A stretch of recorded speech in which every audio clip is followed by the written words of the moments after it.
पुढील कार्यक्रम प्रसारित करणारे आहेत जॉयसमेर मिनिस्ट्रीचे मित्र आणि भागीदार.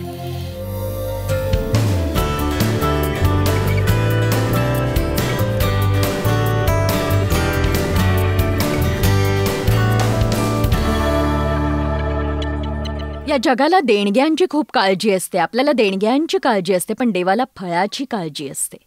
दान हे दिलं जातं, त्याला अधिक कष्ट लागत नाहीत, पण फळ हे विकसित केलं जातं.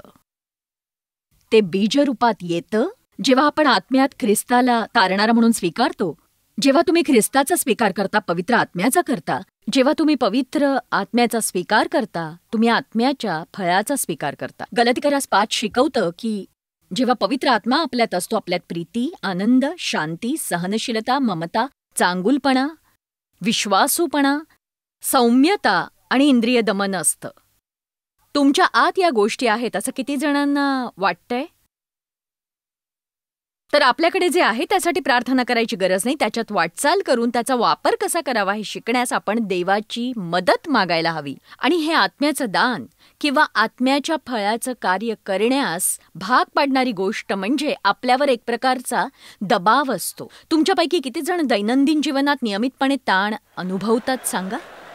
मी आज तुमच्याशी प्रीतीविषयी बोलणार आहे, कारण माझा त्यावर खूप विश्वास आहे. मी हे आध्यात्मिकरित्या सिद्ध करू शकते की प्रीती महत्वाचीच आहे, ज्यात आपण कार्य करण्यास शिकतो. आणि हे महत्वाचं नाहीये की माझी ओळख एक महान वक्ता म्हणून किंवा तुमची एक महान गायक म्हणून किंवा कुणाची एक महान व्यापारी म्हणून असेल. महत्वाचं काय आहे तर आपण लोकांवर प्रेम करतो की नाही. दरवेळी आपण लोकांभोवती असल्यावर त्यांना त्यांच्या आयुष्यात काहीतरी भर पडल्याची जाणीव होते की नाही. प्रेम म्हणजे काय सांगा ना? प्रीती म्हणजे काय? आपण प्रीतीला अनेक नवनवीन व्याख्या देऊ शकतो, पण मला वाटतं आपण लोकांना कसं वागवतो त्यातून प्रीती दिसते. देव प्रीती आहे आणि तो आपल्याला फार छान वागवतो. खरंच प्रीती कशातून दिसते सांगू तुम्हाला?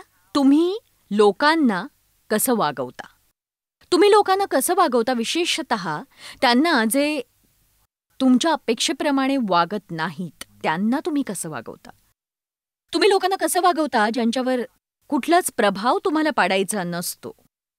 आपण महत्वाच्या लोकांना कसं वागवतो आणि आपल्या मते महत्वाचे नसलेल्या लोकांना आपण कसे वागवतो ते महत्वाचं आहे. मला वाटतं हे प्रश्न आपण स्वतःला विचारायला हवेत. 1 कोरिंथ अध्याय 12:31 म्हणतं बघा. 1 कोरिंथ अध्याय 12:31 मध्ये आत्म्याच्या दानाविषयी बोललं गेलंय. आत्म्याच्या दैवी दानाच्या उपयोगाविषयी पौल मंडळीला सूचना देत होता आणि मग तो म्हणाला, शिवाय एक सर्वोत्कृष्ट मार्ग मी तुम्हाला दाखवतो. आपण 1 कोरिंथ अध्याय 12:31 पाहूया. सर्वश्रेष्ठ कृपादानाची सच्ची इच्छा बाळगा व उत्साहाने ती वाढवा. उच्च दान व निवडक कृपा शिवाय एक सर्वोत्कृष्ट मार्ग मी तुम्हाला दाखवीन, जो सर्वात उच्च व सर्वोत्तम आहे, ती म्हणजे प्रीती. म्हणूनच प्रीती म्हणजे काय हे शिकणं, प्रीतीत वाटचाल करायला शिकणं, आत्म्याच्या फळाची वाढ करणं हाच जीवन जगण्याचा सर्वोत्तम असा मार्ग आहे. एक सर्वोत्तम व्यक्ती एक महान प्रियकर असतो आणि मग तो तिथून पुढे सांगतो कोरिंथच्या 13व्या अध्यायात पहिली 8 वचनं, आणि मी वेळ देत हे सगळं वाचणार आहे कारण मला वाटतं हे महत्वाचं आहे. विस्तारित बायबलमध्ये हे खूप लांबलचक आहे, पण तरी आपण वेळ काढूया. मी मनुष्यांच्या आणि देवदूतांच्या जीवांनी बोललो आणि माझ्यात प्रीती नसली. ती कारणे आध्यात्मिक मनन आहे जी आपल्यात प्रेरणा देणारी देवाची प्रीती आहे. तर मी झणझणणारी झांज असा आहे, झणझणणारी झांज असा.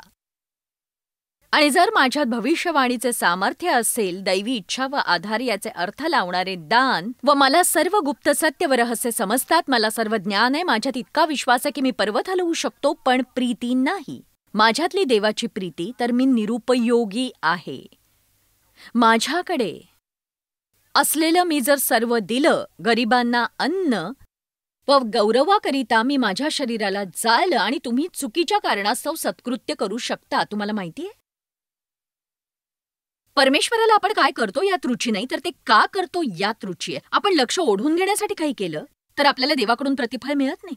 आपण जर कौतुकासाठी किंवा लक्षात येण्यासाठी काही केलं तर आपल्याला देवाचं प्रतिफळ मिळत नाही. आपल्याला देवाचं प्रतिफळ तेव्हाच मिळतं जेव्हा आपण शुद्ध मनाने आणि इतरांना मदत करण्यासाठी आणि देवाच्या गौरवास्तव काही करतो. तो म्हणाला, जर मी गौरवास्तव केलं पण माझ्यात देवाची प्रीती नाही तर मला काहीही लाभ नाही. चुकीच्या हेतून केलेल्या सत्कृत्यांना प्रतिफळ नसतं. प्रीती सहनशील आहे व उपकारशील व दयाळू आहे. प्रीती मत्सरी नसते व हेवा करत नाही, बढाई करत नाही, फुगत नाही, स्वतःला गर्विष्ठ दर्शवत नाही. प्रीती गर्विष्ठ नसते, उद्धट आणि गर्वाने फुगलेली नसते. मला हे आवडतं. प्रीती उर्मट नसते. एका उद्धट ख्रिस्तीपेक्षा अधिक अप्रिय असं काहीच नाही. प्रीती स्वार्थ पाहत नाही. देवाची प्रीती आपल्यात आहे आणि बघा विस्तारित बायबलमध्ये लिहिलंय प्रीती ही आपल्यातली देवाची प्रीती आहे. याचं स्पष्टीकरण मी 1 मिनिटात देते, कारण इतर कुणाला देण्याआधी देवाने आपल्याला प्रीती द्यायला हवी ना. इतर कुणाला देण्याआधी देवाने आपल्याला प्रीती द्यायला हवी. आपल्यात असलेली देवाची प्रीती ही स्वतःच्या हक्कावर किंवा मार्गावर हट्ट धरत नाही. ती स्वतःच पाहत नाही, ती हळवी नाही किंवा चिडखोर नाही, केलेल्या वाईटाचा हिशेब ठेवत नाही. ती अन्यायात व अनैतिकतेत आनंद मानत नाही, तर योग्यतेच्या आणि सत्याच्या विजयात आनंद मानते.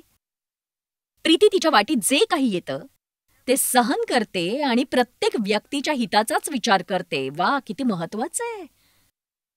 प्रत्येक परिस्थितीत प्रत्येक व्यक्तीच्या हिताचाच विचार करणं हे महत्वाचं आहे. उगाच नकारात्मक राहून संशय घेता कामा नये. जर प्रत्येक विवाहित दाम्पत्याने रोज सकाळी 1 कोरिन्थ वचन 1 ते 8 एकत्र वाचलं तर घटस्फोट नाहीसाच होईल. होणारच नाहीत ना घटस्फोट, सांगा. रोज सकाळी कामावर जाण्याआधी जर प्रत्येक ख्रिस्ती व्यक्तीने हे वाचलं, या जगाच्या अंधारात आपण एक अद्भुत प्रकाश पाडू शकू. प्रीती सर्व सहन करते व प्रत्येक व्यक्तीच्या हिताकरताच विश्वास ठेवते. प्रत्येक परिस्थितीत त्याची आशा मावळत नाही व जे येईल ते सहन करते, दुर्बळ न पडता. व 8व्या वचनाचा पहिला भाग, प्रीती खचत नाही. चला परमेश्वराची स्तुती करा.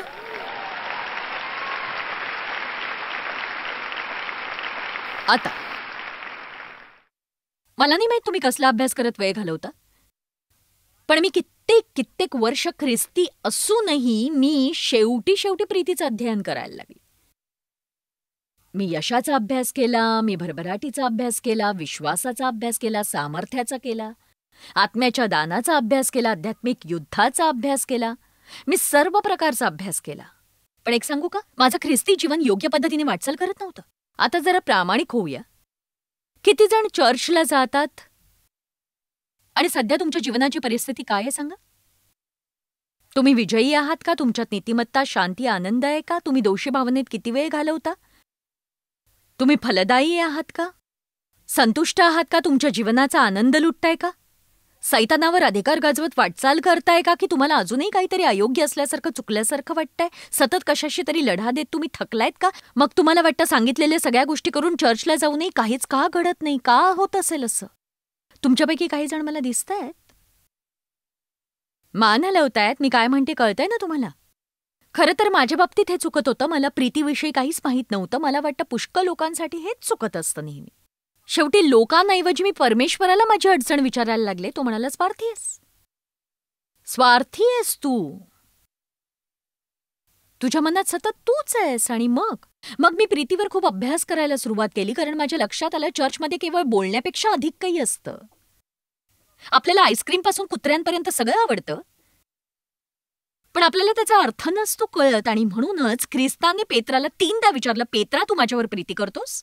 हो प्रभू मी प्रीती करतो. पेत्रा तू माझ्यावर प्रीती करतोस? हो प्रभू मी प्रीती करतो. पेत्रा तू प्रीती करतोस? हो. योहान 21 मध्ये म्हटलंय की प्रभूने त्याला 3दा तोच प्रश्न विचारला, म्हणून पेत्र दुःखी झाला. बहुधा मी एखादा मिनिट थांबून विचारायला हवं की तुम्ही देवावर प्रीती करता?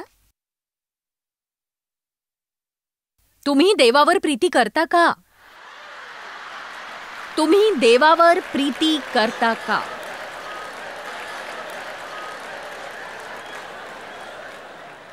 खरं तर प्रत्येक वेळी विचारल्यावर पेत्राने असंच उत्साही उत्तर दिलं असावं. जेव्हा येशूने त्याला विचारलं, तू माझ्यावर प्रीती करतोस? आणि पेत्र म्हणाला, हो. त्याच्याकरता येशूची एक सूचना होती. तो म्हणाला, माझ्या मेंढरांना खाऊ घाल, माझ्या कोकरांना खाऊ घाल. आता हेच साध्या भाषेत सांगायचं झालं तर मला वाटतं असं असेल, मंडळी तुम्ही माझ्यावर प्रीती करता? हो प्रभू, आम्ही करतो. मग त्याचं उत्तर असं असेल, कुणाला तरी मदत कर. मंडळी तुम्ही माझ्यावर प्रीती करता? हो प्रभू, आम्ही करतो. तुला ठाऊक आहे, कुणाला तरी मदत कर. ख्रिस्ती, तू माझ्यावर प्रीती करतोस? हो प्रभू. तुम्ही 3दा मला तीच गोष्ट का विचारताय? तुम्ही इतरांना मदत करण्यासाठी काय करताय नक्की?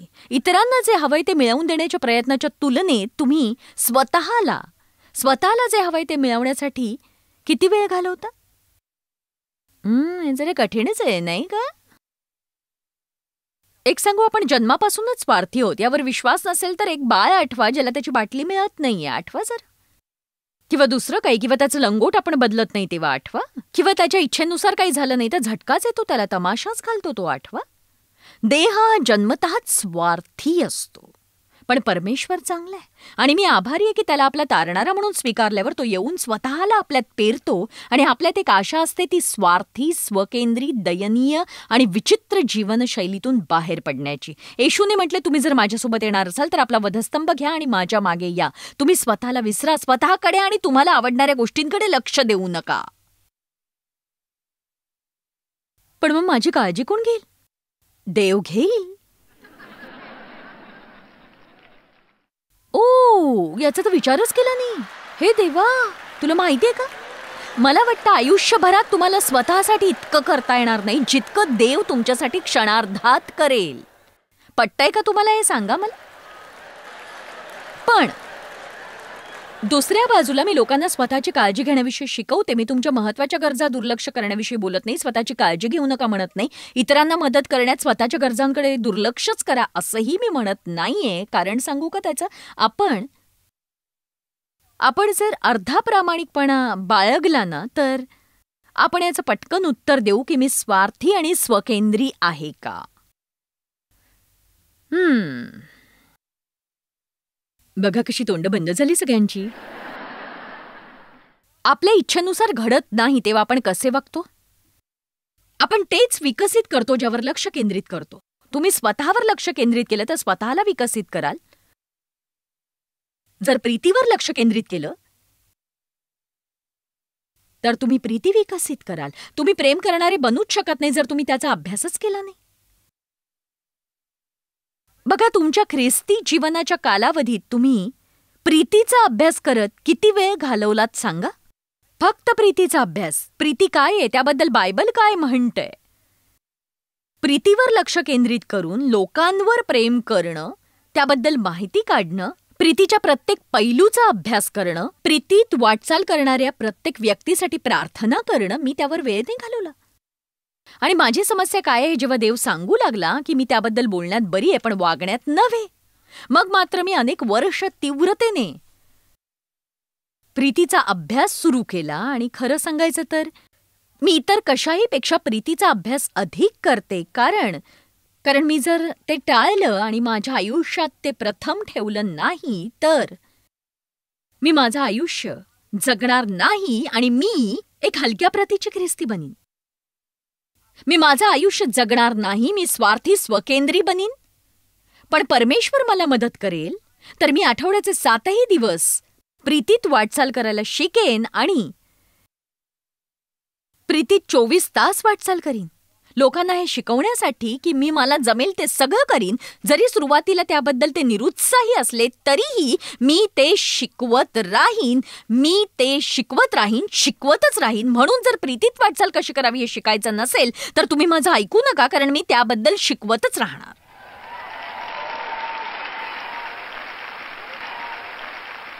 कारण तुमच्या सगळ्या समस्येचं निवारण हेच आहे की तुम्ही स्वतःवरून आपलं लक्ष काढा आणि इतर कुणाचं आयुष्य बरं करण्यासाठी देवाला तुमचा उपयोग कसा होईल त्याचा विचार करा. हे तुमच्या समस्येचं उत्तर आहे. प्रीतीने गरजा भागतात. प्रीती लोकांना उंचावते. प्रीती सर्वोत्तमावर विश्वास ठेवते. प्रीती उत्तम आहे. प्रीती दयाळू आहे. प्रीती नम्र आहे. प्रीती उद्धट नाही. प्रीती वाईट वाटून घेत नाही. प्रीती क्षमा करते. हे काय आहे? हा देव आहे. हा देव आहे. देव आपल्याला प्रीतीने वागवतो.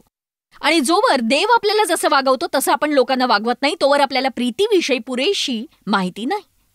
मला वाटतं मी पुन्हा म्हणते, जोवर आपण लोकांना तसं वागवत नाही जसं देव आपल्याला वागवतो, मला वाटतं आज मी ते लक्ष देऊन ऐकणारे लोक शोधणार आहे.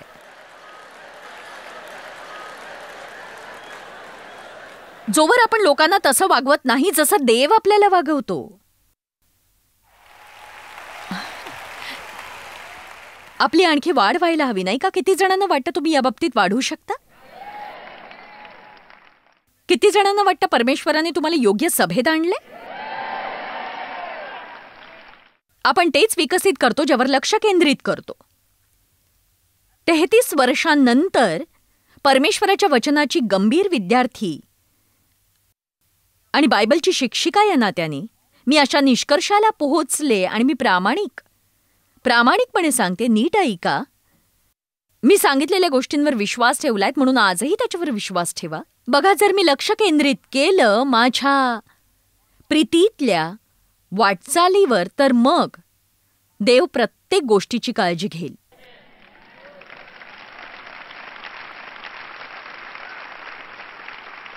योहान अध्याय 13 वचन 34 आणि 35.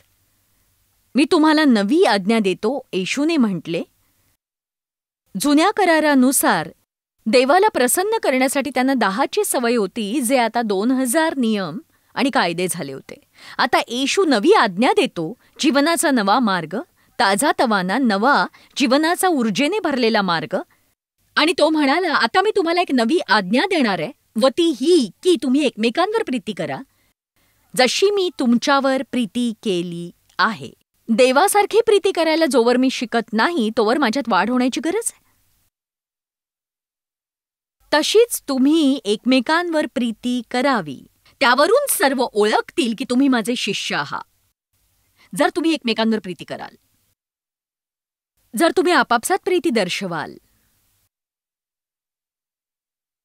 आता आपण गंभीर गप्पा मारणार आहोत. मंडळीचा जगावर सर्वाधिक प्रभाव का पडत नाही?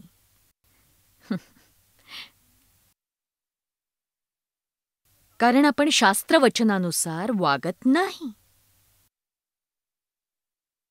आपलं आपापसातच पटत नाही, तर मग जगात जाऊन प्रेम करणं आणि कठीण लोकांसोबत, नकोशा वाटणाऱ्या लोकांसोबत वावरणं दूरच राहिलं, नाही का?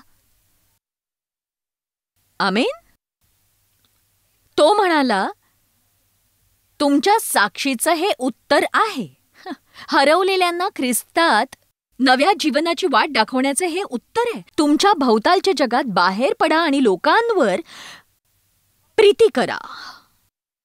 जरा बाहेर पडा. सगळ्यांना सांगत फिरणं सोडा. सगळ्यांना शिकवण देणं सोडा.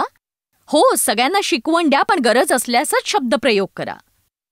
पण बहुतेकदा तुमच्या जीवनाचीच एक शिकवण होऊ द्या. चला, हो, सगळ्यांना शिकवण द्या, पण गरज असल्यासच बोला. आणि उरलेल्या वेळात तुमचं आयुष्यच एक संदेश असू द्या लोकांसाठी, नाही का? तुम्ही रोज नोकरीवर जाता, गाडीवर 3-3 बंपर स्टिकर्स लावलेले आहेत तुमच्या. हॉन्क इफ यू लव्ह जीसस. आणि सगळ्यांपासून वेगळे कोपऱ्यात बसून टेप रेकॉर्डर ऐकू शकता तुम्ही. तुम्ही इतरांपेक्षा फार बरे आहात असे वागता तुम्ही, पण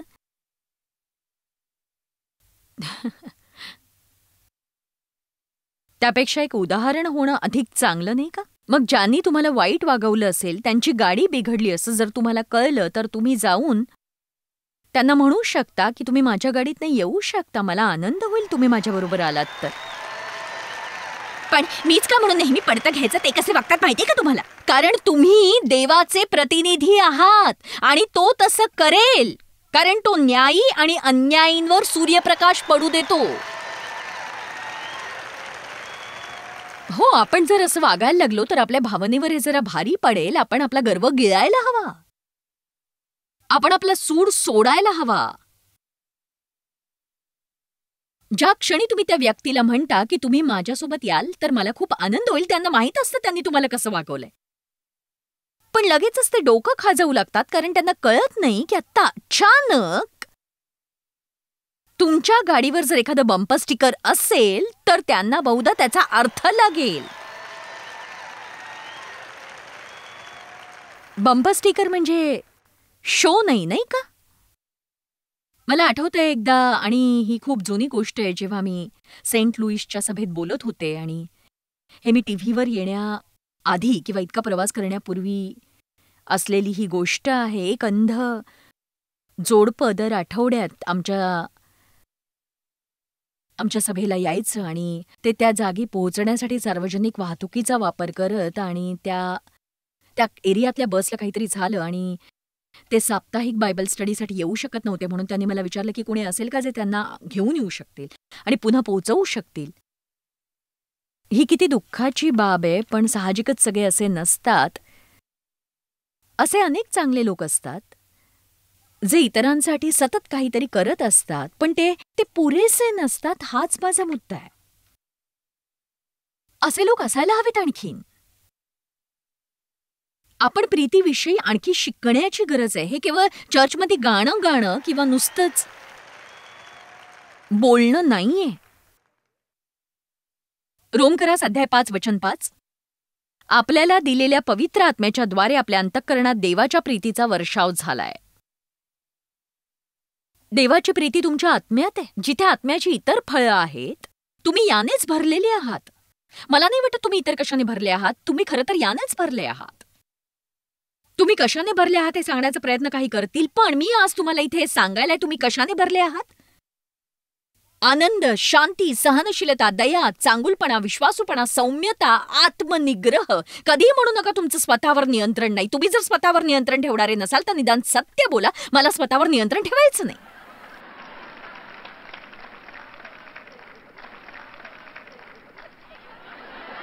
आपण विचार करतो मी काहीच करू शकत नाही, पण नाही, देवाने आपल्याला विजयासाठी तयार केलेलं आहे. त्याने आपल्याला जगात बाहेर पडण्यासाठी तयार केलंय. तुमचं स्वतःवरचं नियंत्रण दुर्बळ असेल कारण तुम्ही त्याचा वापरच केला नाही. पण प्रत्येक वेळी ते वापरलं की ते बळकट होत जातं. तुम्ही प्रीती दर्शवण्यात दुर्बळ असाल कारण तुम्ही त्याकडे लक्ष दिलं नसेल, वापरलं नसेल.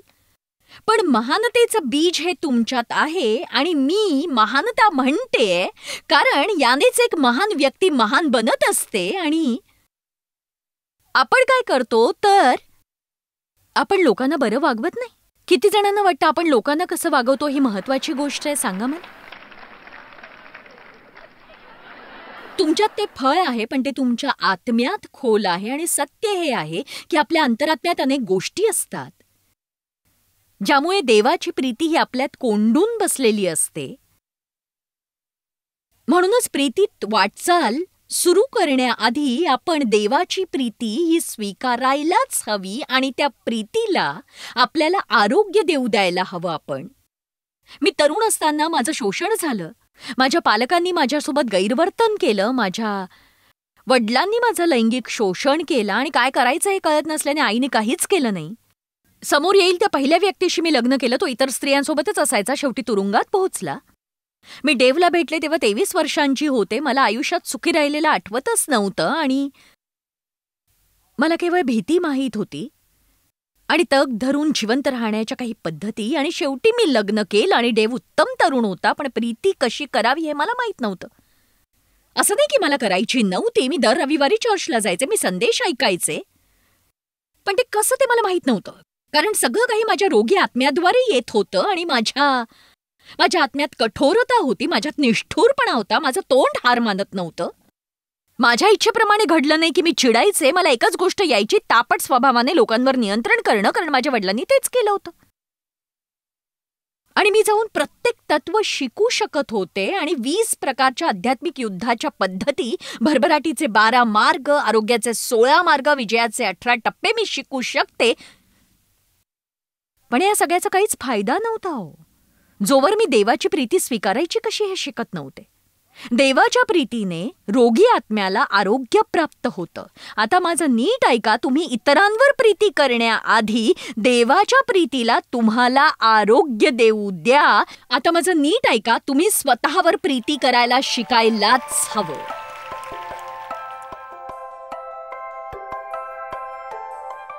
एक सांगू, ज्या पद्धतीने आपण लोकांना वागवतो त्यातून प्रीती दर्शवली जाते. कुणाला मदतीची गरज असेल, आपण मदत करायला हवी. आणि जेव्हा आपण इतरांना मदत करतो, आपल्या जीवनात तो आनंद आपण अनुभवतो. आपल्याद्वारे अधिक सामर्थ्यशाली पद्धतीने वाहू इच्छितो आणि आत्म्याच्या फळाचा अभ्यास करणं हे लाभदायक ठरेल. देव तुम्हाला आशीर्वादित करो. जॉयस मेयर मिनिस्ट्रीज करता तुम्ही खूप मौल्यवान आहात. आम्हाला तुमचं कौतुक आहे आणि जगभरामध्ये हे सेवा कार्य शक्य करण्याकरता आम्ही आमच्या मित्रांचे आणि पार्टनर्सचे आभारी आहोत. आम्ही एकत्रितपणे भुकेल्यांना खाऊ घालतो, गरिबांना वस्त्र देतो आणि राष्ट्रांना सुवार्ता सांगतो. तुमच्या प्रार्थनेच्या विनंती करता आमच्याविषयी आणखी माहिती मिळवा. जॉयसच्या कॉन्फरन्सच्या तारखा पहा आणि ख्रिस्ताची प्रीती जगभरामध्ये पसरवण्याकरता आमचे सहभागी व्हा.